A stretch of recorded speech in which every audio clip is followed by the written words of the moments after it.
Television Network, and joining me on this conversation this afternoon is a public affairs analyst, Raymond Ken Mbata. Good afternoon, Mr. Raymond. Thank you for having me, Ms. Irikana.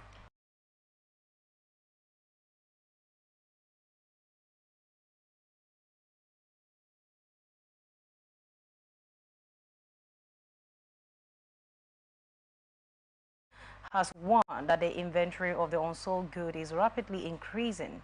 This situation is now posing a serious threat to the survival of companies in the production sector, leading to potential job losses. Speaking on the impact of this development on the manufacturer sector, Director General Segun Ajayi Kadia said, there are reports that across the board, many warehouses and plants of many manufacturing firms are stockpiled with unsold goods manufactured last year.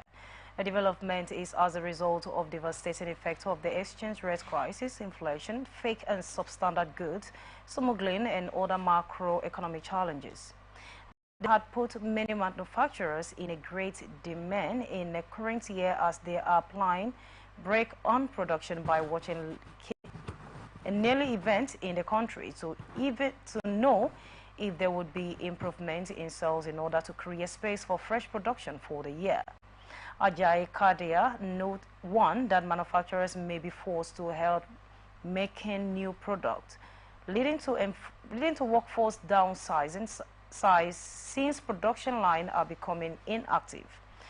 The continued naira depreciation against the dollar and the general forex volatility were forcing manufacturers to have a rethink.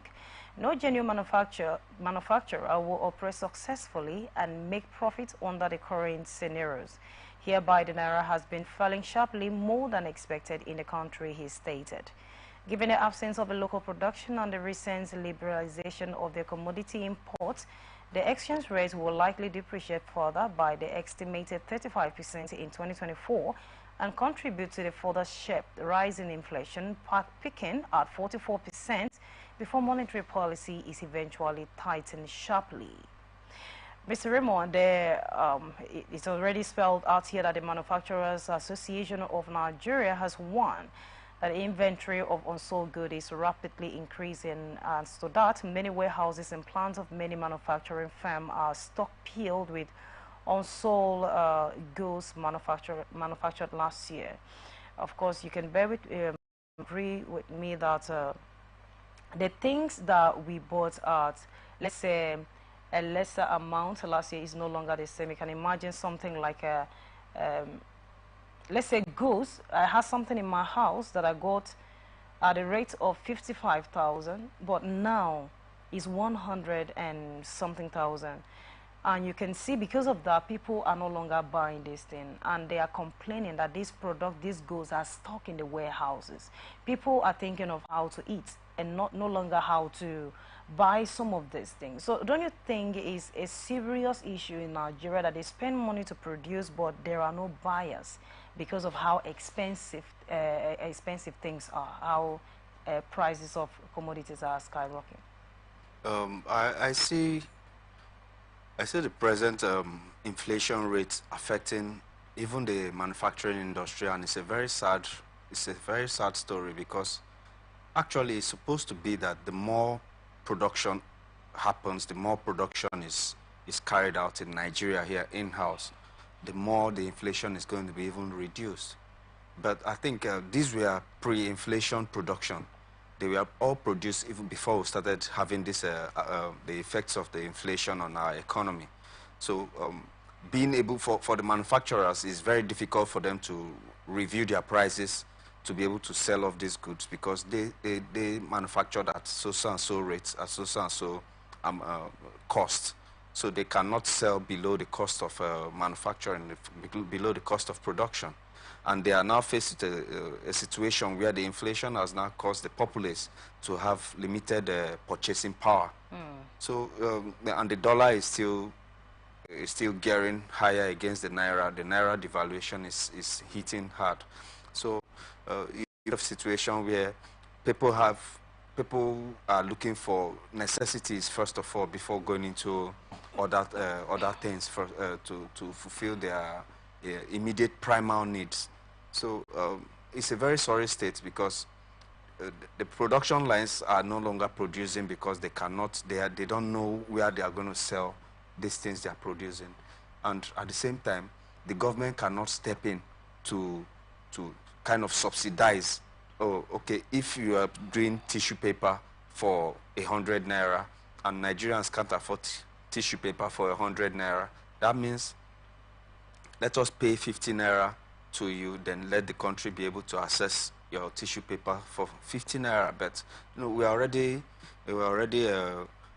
the government is already overbloated and overburdened with so many subsidies. Apart from the petrol subsidy that was removed, there's also a subsidy on power that we are still looking up to the government not to rescind their order to remove subsidy on power and electricity.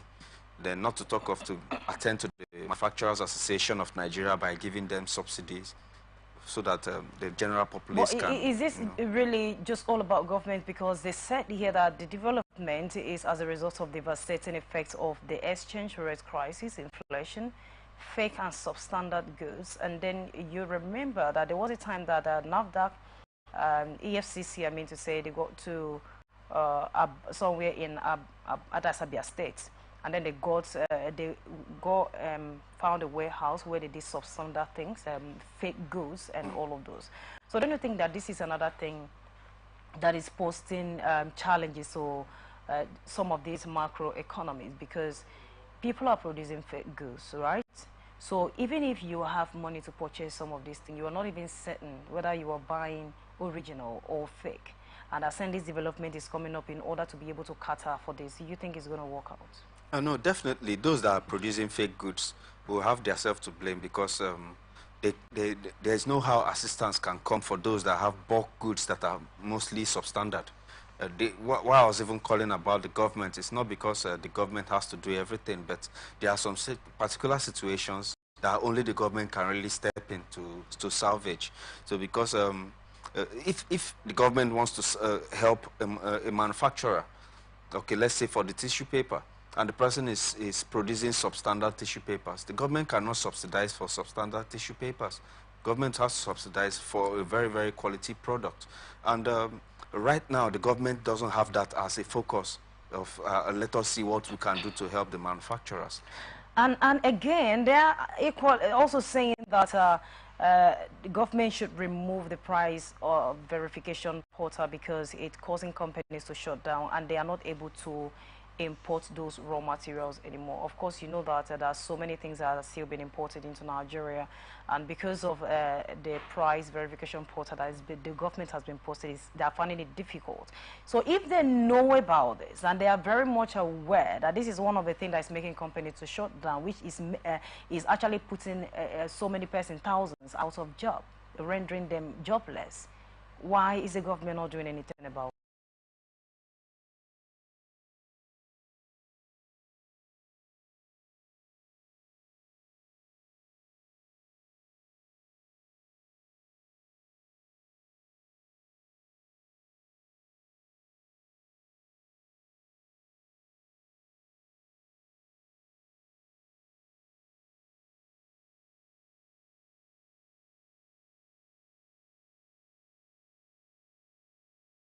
Production when the cost of buying raw materials from outside the country are expensive. Now, the government, I would not advise the federal government to involve themselves in any subsidization of any product that you have to now bring in the raw materials from outside. But at least let's let those manufacturers look whether they look to see if there are other local substitutes to to substitute some of those things that they import. Okay, if it is for example, I know we'll be having an issue with the baking industry because of the cost of flour owing to the war in Ukraine, between Russia and Ukraine, which are the largest suppliers of wheat and flour to the world. And we have cassava flour. I think there was a time that there was this, is it during Buhari's regime or is it during Jonathan's regime, that there was this push for cassava flour and cassava bread. I don't know why it has not been developed. So those that are saying that they cannot continue production because they have to import flour from outside, and we have cassava that can be used as a substitute, and I don't know why we're not going towards there. Yeah. I'm actually laughing because Yeah. you know, I don't know the last time you actually priced this cassava in the markets, like cassava we are talking about. You will see that is getting to a point where a common man cannot afford Gary. That they used to say, oh, we are depending on this thing. This is what is helping us out, but it's not becoming so expensive, even though we are the one producing it, because the cost of production is very high, and then it's affecting even those producing it. All right, let's look at the next story for today. The Nigerian Labour Congress has reaffirmed its decision to proceed with its planned protest on Tuesday and Wednesday, citing mounting anger and insecurity in Nigeria. NLC President Joe Ajero stated this on Sunday press release that the federal government is allegedly attempting to use the Nigerian Civil Society Forum to disrupt the rallies and attack NLC members. Ajero vowed to orchestrate a nationwide shutdown by withdrawing workers' service if any members are attacked during the protest. Despite warning from the Department of the State Service about potential hijacking by some elements, the NLC remains resolute. The Attorney General of the Federation and Minister of Justice Lateef Fagbemi cautioned that participating in the rally should be considered contempt of court. However, the NLC maintained that the government is planning to disrupt their peaceful rallies across the country. One of the groups being primed to attack our peaceful rallies goes by the nebulous names Nigerian Civil Society Forum. NCSF is one of the emergency group put together, funded, promoted, and remote controlled by the government to cause violence against our members of electing to peaceful protests against hunger in the land. We, however, remain resolute, determined, and prepared to express our pain and grief in a peaceful manner as Nigeria comes 27 and 28 of February 2024.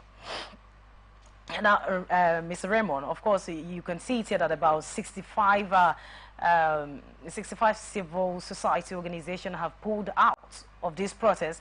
They are saying that the strike might stir up anarchy and cause more hardship on citizens.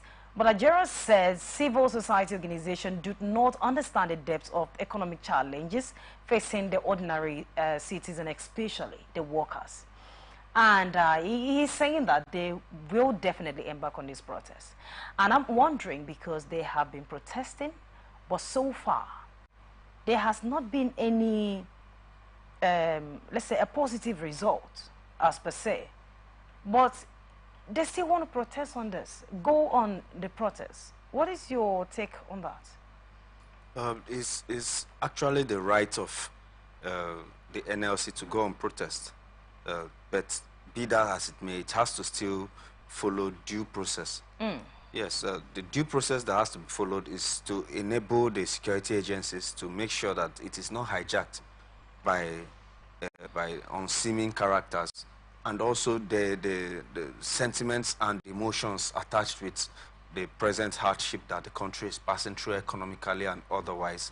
It will push others that are not those that are not as informed as NLC is, to be able to go to the extra mile to do damages, of which the government is trying to make sure that they can allow the protest to hold without the encumbrances of the destruction that might come out. Because, I mean, it's not just the NLC that is affected. In fact, the NLC, at a point, there are people that feel like if the NLC goes ahead with this strike, they are not going to go behind the NLC. They are going to hold their own parallel protest. I think there are people that want to hold their own parallel protest, because for some time, people have lost faith in the NLC being able to push their cause. But do you think there's a bit where they can actually go on this protest without these scrupulous elements disrupting them? I think, first of all, the venue and the venue has to be known and curtailed. If the NLC says that, okay, we want to go from Ernest Ikoli Press Center to Government House to protest, we want to march from Secretariat to, let's say, GRA phase 1 or phase 2, you know, within a short period, within a short distance. Because if you want to do a full general protest and march the streets, I mean, march the whole length of Aba Road, you will attract the sympathies of people along the road. But if it is something that is controlled, if it's a controlled protest, I mean, the mass media is there. The media can always make your grievances known. And not to make this protest as in a full throttle protest along the road and invite people, you know, invite sentiments. Even if you don't allow them to come and join the protest and join the demonstrations, people will likely want to, you know, exhibit their own, how the hardship is entailing on them, using the NLC as a scapegoat. Okay, now, yesterday, the federal government said that the planned labor protest breaches the contents of court. And as Bagbemi actually reminded the NLC of the existing court order prohibiting the union from engaging in industrial action.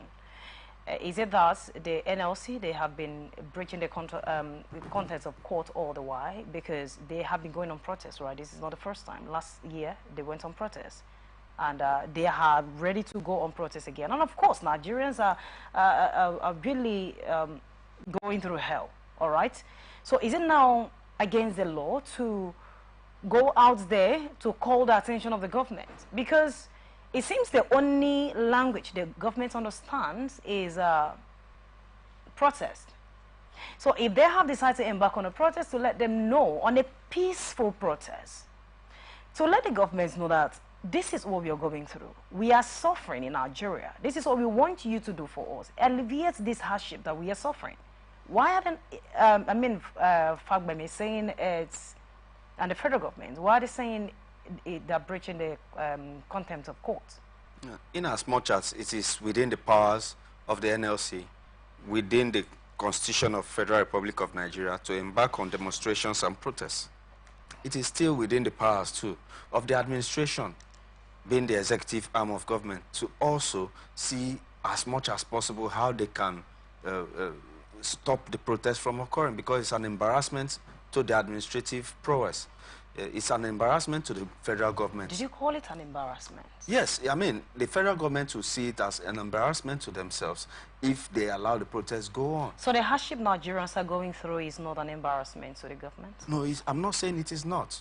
I said in the initial stance that if it is still is within the powers of the NLC to go on a protest, it is within the powers of the federal government to see how possible best they can to either control or even stop the protest from happening, because it's going to attract unwanted and unsavory picture and analysis of the government's power to be able to, you know, administer the country.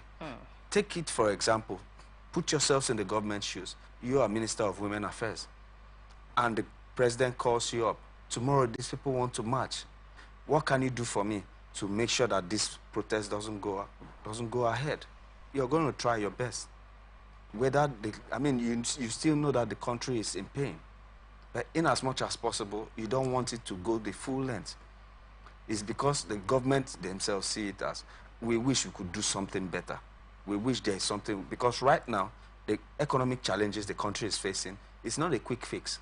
But don't you think that reminding the NLC that this is against, is breaching the contempt of court, and also 65 CSOs are pulling out, don't you think all of this is a threat just to make them to back out instead of doing the rightful thing? Because with what you have just explained now, instead of looking for a way forward, it's more like is this not looking like a threat? I mean, there is no government that wants itself to be embarrassed. I mean, even the protests... But they want the masses to suffer, but they don't want to be embarrassed. No, you see, it's just like a man and his wife in the house, and there is no money to make food, and the children are crying. Would he allow the children to go to the streets and tell everybody, like, Mommy and Daddy doesn't have food for us? Even if it's true. They will try as much as possible. Okay, see, let's go and look for Gary. Let's soak Gary so that he can drink first of all. We are not saying that we have not been able to. But is the government trying? Are they trying? That's what I mean. That you see, the present quandary we found ourselves in. It's not a quick fix. It's not like it's a light switch you to switch on. The problems the government is facing right now is something that is first of all long term. To solve it, it's long term. There is no short term solution. If they want to be sincere to themselves, there is no short term solution to what we are passing through right now. We need to start producing. That's the truth about it is we import. I mean, we import as if we are Great Britain. Great Britain is an old colonial power. Spain, there are old colonial powers that import from, from different parts of the world. Nigeria does not have any no colony outside Nigeria. And we're importing down to toothpicks. I mean, can't we produce that? We should start producing if we want the inflation to drop. You get the point? Because what we are passing through now is because of the dollarization of the economy. Dollarization comes because we want to buy almost everything we need from outside the country. How do we start producing when the country is not even secure for the people doing the work? I mean, from one problem we'll get to the other. But are we going to say that we are not going to take any challenges because there are problems? I mean, problems are there to be solved. And the administration was called into power because they know how to solve problems. But don't say that there should be no more problems. So do you support the NLC and TUC going on this protest? Definitely, 100%. But emotion should not lead them to make things go beyond what it should be. Yes. All right, the next story for today. Yesterday, the country's power supply challenges worsened as suspected insurgents vandalized two power transmission tower along Gombe Damaturu 330 kW line. The transmission company of Nigeria in Abuja issued a statement explaining that the incident, which happened on Friday, resulted in a 5 megawatts drop in power supply to Northeast. At approximately 9:35 p.m. yesterday, the Gombe Damaturu 330 kV transmission line experienced a trip. Following initial check, TNC engineers from the Bauchi Regional Office attempted the restoration of the line, but it tripped again, prompting the dispatch of TCN's linesmen and security operatives to trace the fault. The team then discovered the two collapsed towers, T377 and T378. But added in line trim, TCN has arranged to temporarily supply electricity to Damaturu from the Pokiskum transmission submission. Meanwhile, arrangements are subway to mobilize contractors that will erect the vandalized transmission towards the restring the 330 kW line affected by the incident. The TSC condemned this act of sabotage, and it's again calling on relevant authorities to intensify the effort in the protection of power infrastructures. We are committed to working diligently to expedite the restoration process and maximize the impact of the unfortunate incident on power supply to affected areas. Now, remote transmission companies of Nigeria and Abuja issued a statement, of course, explaining that the vandals caught Northeast Power by 5 megawatts and destroyed the tower. How does this incident reflect on the overall security of critical infrastructure in our country, Nigeria? The power infrastructure is still still in a pre-colonial setting. It's still following the 60s, 70s template, because presently power generation, power transmission, and power distribution are very scientific, and it has gone into the 21st century. Presently, I don't see the reason why there should be no newer approaches towards power generation and transmission.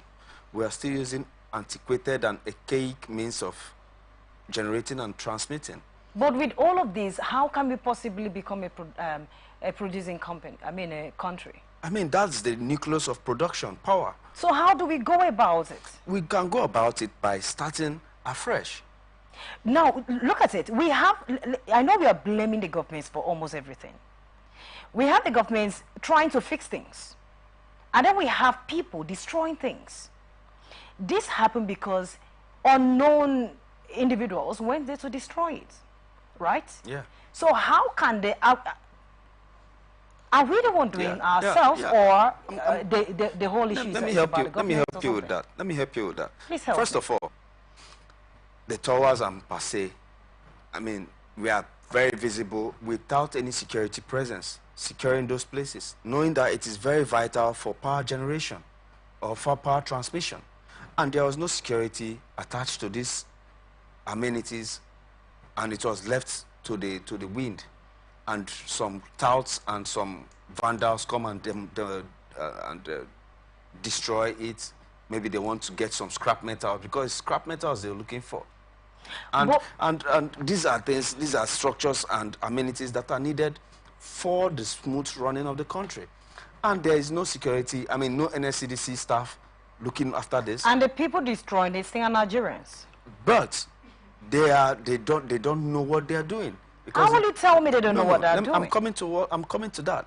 Now, let me tell you that they don't know what they are doing because they don't care if there is no power distribution, if there is no power transmission, because they are not in charge of that. I mean, how can the government have such a jewel? I mean, if you forget your phone, or no, let me not say forget, if you leave your phone in a very unsecure place, how would you start crying over the phone being lost and saying that people that stole it are very insensitive? I mean, the phone will get stolen. If you keep very, very vital national assets like the transmission towers in the open without security, and you blame the people that came to destroy it, I mean, we are not in heaven, we are on earth. No, evil abounds here. Remember that this is for the betterment of Nigeria. Yes. And they keep saying the only way out of these issues that we find ourselves, this hardship, is for us to keep praying. How do you pray for a good thing, and good thing is... We don't pray over these things. These are not things for prayer. These are things for, if you believe that the Kainji Dam is a very, very veritable national asset that generates power, and there is no security presence around the Kainji Dam, and the Kainji Dam is attacked, and you want to start going to look for who to blame. I mean, you take care of these things before it happens. That's called proactive measures. In proactive measures, first of all, we have a way, I mean, it's in Nigeria here and in some other third world, let me call it third world places, that you still see electric poles standing. So, in other words... I mean, they should put everything in the tunnels. So, no matter how much the government tries, if we don't try, there will never be a better Nigeria. No. See, the government should do better. They should...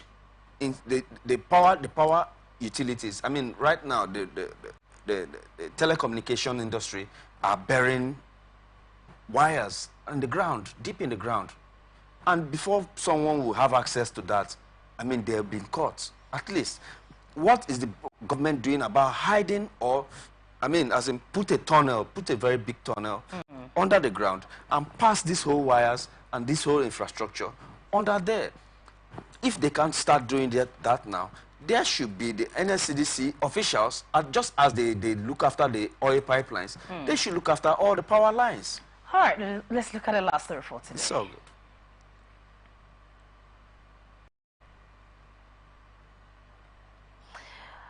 All right, the last story is on Mohbad's death. Omaumi, the wife of the late Mohbad, has disclosed that they possess significant information regarding the singer's death. However, she claims that she is being silenced by bullies, preventing her from speaking out. She wrote this silence my husband by spreading rumor that he was on drugs. Now they have been targeting me by releasing a voice note I recorded a few years ago for medical.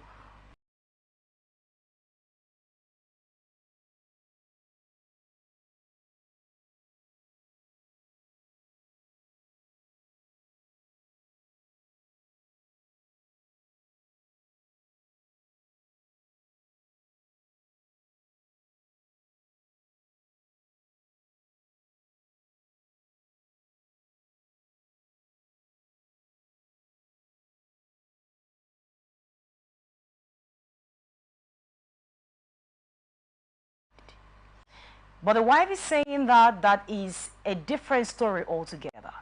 That she has all the vital information, but she is not given room to speak, the room to speak. And I'm like, I mean, is the wife you're talking about?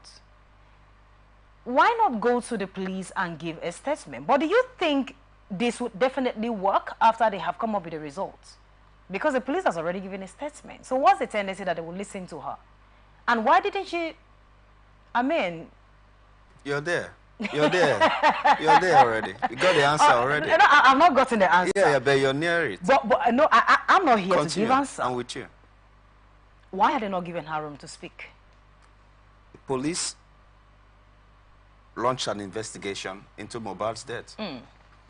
And I have been fortunate, and I mean, it's a 30-minute video. I watched it to the end. And in that video, about 25 people were called in for questioning, of which she, Mohbad's wife, was part of those people called in. And they've taken every deliberation, every investigation, and finished the report and submitted the report, of which there's no need for me going into the report right now. I think it's in the public space. In your Google search, you can always see the reasons that the police gave for those investigations and what were the results of the investigation. And she herself, being the wife of Mohbad, was also part of those that were interviewed and interrogated. And this information that she's still having now, that is so precious that she couldn't give to the police, why is she keeping it up to now and still making a fuss over it? You know that's why she went through a lot, the baby's DNA and all of those. So maybe she's We're talking about the death, not the baby's DNA. The baby's DNA is a separate case. Maybe she was the death of Mohbad, the death, I mean, who killed Mohbad is a different case. So she coming now to say, oh, I know those that killed Mohbad. And there's a very simple police report you can just as well, even if after the investigation, you feel that you have come into knowledge of some new information, you can as well go to the police and say, I have fresh information concerning Mohbad's death. Oh, please take note of so and so personalities that are threatening my life. Why come to the social media to say these things? You're just calling for some bloggers to come and pay more money for new, exclusive information. Now that she's complaining, don't use that man, let that man rest in peace. Now that she's complaining about a threat, that her life is being threatened, that by if she who? takes up an order, I don't think is necessary. She's not supposed to be telling us on the social media. She's supposed to tell the police. Don't you think the social media is not more strong than the... Are you serious? Social media, I'm asking. Social media is a better investigator than the Nigerian police force. I'm asking. I stand to be corrected. I'm asking because I wouldn't know why. I'm telling you that they are not. I mean, social media is not a better investigator. Yes, the police will do a better job because whatever report the police comes out with, you can sue that to court. You can't sue the social... Who is the social media? Social media is social media. Thank you, yeah. Thank you so much, Mr. Ramon, for joining me on today's show. It's my pleasure. That's the much we can take. Thank you, our viewers. I am Immaculata Irikana. If you missed out, you can join us on all our social media platforms, Facebook and YouTube, Atlantic Television Network, Instagram and TikTok, Atlantic TV Network 1, X Atlantic TV Net, website atlanticnetwork.tv. Get us on YouTube, Atlantic Television Network, and also you can also get our app from Play Store, Atlantic Television Network. Do remember that peace and unity are the pathways to progress. Thank you for watching and continue to stay connected on ATM Socials till we come your way next time.